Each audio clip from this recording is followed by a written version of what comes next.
In the next place, they cannot be owned as masters or proprietors over the goods of the subjects, though in the case of necessity the king may make use of all goods in common for the good of the kingdom. For firstly, the introduction of kings cannot overturn nature's foundation. By the law of nature, property was given to man. Kings cannot rescind that. Secondly, a man had goods ere ever there was a king. A king was made only to preserve property, therefore he cannot take it away. Thirdly, it cannot be supposed that rational people would choose a king at all if he had power to turn a great robber to preserve them from lesser robberies and oppressions. Would rational men give up themselves for a prey to one, that they might be safe from becoming a prey to others? Fourthly, then their case should be worse, by erecting of government, if the prince were proprietor of their goods, for they had the property themselves before. Fifthly, then government should not be a blessing but a curse, and the magistrate could not be a minister for good. Sixthly, kingdoms then should be among the goods of fortune, which the king might sell and dispose as he pleased. Seventhly, his place then should not be a function but a possession. Eighthly, people could not then, by their removes or otherwise, change their sovereigns. Ninthly, then no man might dispose of his own goods without the king's consent, by buying or selling or giving alms, nay, nor pay tribute, for they cannot do these things except they have of their own. Tenthly, this is the very character of a tyrant as described in 1 Samuel 8, verse 11, quote, "He will take your sons," unquote. Zephaniah 3, verse 3, quote, "Her princes are roaring lions, her judges are evening wolves," unquote. 11thly, all the threatenings and rebukes of oppression condemn this. Isaiah 3, verses 14 and 15, Ezekiel 45, verse 9, Micah 3, verses 2 and 3. Ahab condemned for taking Naboth's vineyard. 12thly, Pharaoh had not all the land of Egypt till he bought it. Genesis 42, verse 20. So the land became Pharaoh's, not otherwise. Yet giving and not granting that he were really a master in all these respects, notwithstanding if he turned to pursue me for my life because of my fidelity to this matter, to my master, and his both, and will withdraw me from the service of the supreme universal master, I may lawfully withdraw myself from his and disown him for one, when I cannot serve two masters. Surely he cannot be master of the conscience. Thirdly, they cannot come under the conjugal relation, though there may be some proportion between that and subjection to a lawful ruler, because of the mutual covenant contracted betwixt them. But the tyrant usurper cannot pretend to this, who refuse all covenants. Yet hence it cannot be inferred that because the wife may not put away her husband, or renounce him, as he may do her in the case of adultery, therefore the people cannot disown the king in the case of the violation of royal covenant, for the king's power is not at all properly a husband's power. Number 1, the wife by nature is the weaker vessel, but the kingdom is not weaker than the king. Secondly, the wife is given as an help to the man, but here the man is given as an help to the commonwealth. Thirdly, the wife cannot limit the husband's power, as subjects may limit their sovereigns. Fourthly, the wife cannot prescribe the time of her continuing under him, as subjects may do with their sovereigns. Fifthly, the wife cannot change her husband, as a kingdom can do their government.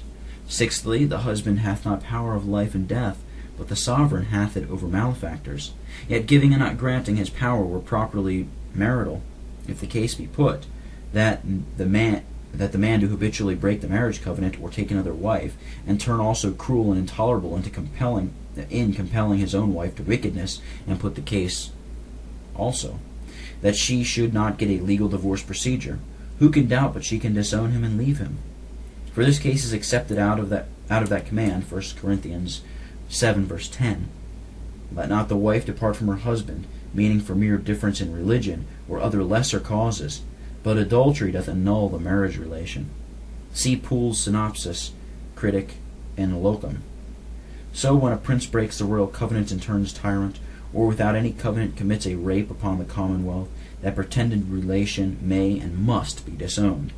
Hence we see there is no relation can bring a king or ruler under the object of the duty of the fifth command, except it be that of a fiduciary patron or trustee and public servant. For we cannot own him properly, either to be a father or a master or a husband. Therefore, what can remain but that he must be a fiduciary servant? Wherefore, if he shall either treacherously break his trust, or presumptuously refuse to be entrusted upon terms and conditions to secure and be accountable for, before God and man, religion and liberty, we cannot own his usurped authority. That metaphor which the learned Buchanan uses, de jure regina, of a public and politic physician, is not a relation different from this of a fiduciary servant, when he elegantly represents him as entrusted with the preservation and restoration of the health of the politic body, and endowed with skill and experience of the laws of his craft. If then he be orderly called unto this charge and qualified for it, and discharges his duty faithfully, he deserves, and we are obliged to give him the deference of an honored physician. But if he abuse his calling, and not observe the rules thereof, and instead of cursing, go about wilfully to kill the body he is entrusted with, he is no more to be owned for a physician, but a murderer. Ninthly, if we inquire further into the nature of this relation between a king whose authority is to be owned and his subjects, we can own it only as it is reciprocal in respect of superiority and inferiority. That is, whereby in some respects the king is superior to the people, and in some respects the people is inferior to him. The king is superior and supreme, as he is called, 1 Peter 2, verse 13, in respect of formal sovereignty and executive authority and majestic royal dignity resulting from the people's devolving upon him that power and constituting him in that relation over themselves, whereby he is higher in place and power than they, and in respect of his charge and conduct is worth 10,000s of the people, 2 Samuel 18, verse 3. There is no formally regal tribunal higher than this, and though he be lesser than the whole community, yet he is greater than any one or all the people distributively taken, and though he be a royal vassal of the kingdom and princely servant of the people, yet he is not their deputy, because he is really their sovereign, to whom they have made over their power of governing and protecting themselves irrevocably, except in the case of tyranny. And in acts of justice he is not accountable to any, and does not depend on the people as a deputy. But, on the other hand, the people is superior to the king in respect of their fountain power of sovereignty. That remains radically and virtually in them, in that they make him their royal servant, and him rather than another, and limit him to the laws for their own good and advantage. And though they give to him a politic power for their own safety, yet they keep a natural power which they cannot retract, the power of justice to govern righteously. Yet it is not so irrevocably given away to him, but that when he abuseth his power to the destruction of his subjects, they may wrest a sword out of a madman's hand, though it be his own sword, and he hath a just power to use it for good. But all fiduciary power abused may be repealed. They have not indeed sovereignty or power of life and death formally, yet in respect they may constitute a magistrate with laws, which if they violate they must be in hazard of their lives. They have this power eminently and virtually. Hence, in respect that the king's power is, and can be only seducial, by way of trust reposed upon him, he is not so superior to the people, but he may and ought to be accountable to them in case of tyranny, which is evident from what is said, and now I intend to make it further appear.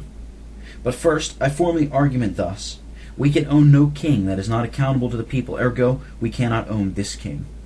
To clear the connection of the antecedent and consequent, I add, either he is accountable to the people or he is not. If he be accountable to all, then he is renounceable by a part, when the community is defective as to their part. It is the interest of a part that would but cannot do their duty, to give no account to such as they can get no account from for his malversations. This is all we crave. If he be not accountable, then we cannot own him, because all kings are accountable for these reasons. Firstly, the inferior is accountable to the superior. The king is inferior, the people superior. Ergo, the king is accountable to the people. The proposition is plain. If the king's superiority make the people accountable to him in case of transgressing the laws, then why should not the people's superiority make the king accountable to them in case of transgressing the laws? Especially seeing the king is inferior to the laws, because the law restrains him, and from the law he hath that whereby he is king. The law is inferior to the people, because they are, as it were, its parent, and may make or unmake it upon occasion. And seeing the law is more powerful than the king, and the people more powerful than the law, we may see before which we may call the king to answer in judgment. Buchanan, Jure Regine, Apud Scott. That the king is inferior to the people is clear on many accounts. For these things which are institute for others' sake are inferior to those for whose sake they are required or sought. A horse is inferior to them that use him for victory. A king is only a mean for the people's good. A captain is less than the army. A king is put a captain over the Lord's inheritance. 1 Samuel 10, verse 1. He is but the minister of God for their good. Romans 13, verse 4. Those who are before the king, and may be a people without him, let the king be considered either materially as a mortal man, he is then but a part inferior to the whole, or formally under the reduplication as a king. He is no more but a royal servant, obliged to spend his life for the people, to save them out of the hand of their enemies. 2 Samuel 19, verse 9. A part is inferior to the whole. The king is but a part of the kingdom. A gift is inferior to them to whom it is given. A king is but a gift given of God for the people's good. That which is mortal and but accidental, is inferior to that which is eternal and cannot perish politically. A king is but mortal, and it is accidental to government that there be a succession of kings. But the people is eternal. One generation passeth away, and another generation cometh. Ecclesiastes 1, verse 4. Especially the people of God, the portion of the Lord's inheritance, is superior to any king, and their ruin of greater moment than all the kings of the world. For if the Lord for their sake smite great kings and slay famous kings as Sihon and Og, Psalm 136, verses 17 through 20, if he give kings and famous kingdoms for their ransom, Isaiah 43, verses 3 and 4, then his people must be so much superior than kings, by how much his justice is active to destroy the one and his mercy to save the other. All this proves the people to be superior to dignity, and therefore, even in that respect, it is frivolous to say the king cannot be accountable to them, because so much superior in glory and pomp, for they are superior every way in excellency, and though it were not so, yet judges may be inferior in rank, considered as men, but they are superior in law over the greatest, as they are judges, to whom far greater than they are accountable. The low and mean condition of them to whom belongs the power of judgment does not diminish its dignity. When the king then is judged by the people, the judgment is of as great dignity as if it were done by a superior king, for the judgment is the sentence of the law. Secondly, they are superior in power because every constitute case is superior to the effect. The people is the constitute case. The king is the effect, and hath all its royalty from them, by the conveyance God hath appointed, so that they need not fetch it from heaven. God gives it by the people, by whom also his power is limited, and, if need be, diminished from what they gave his ancestors. Hence, if the people constitute and limit the power they give the king, then they may call him to an account, and judge him for the abuse of it.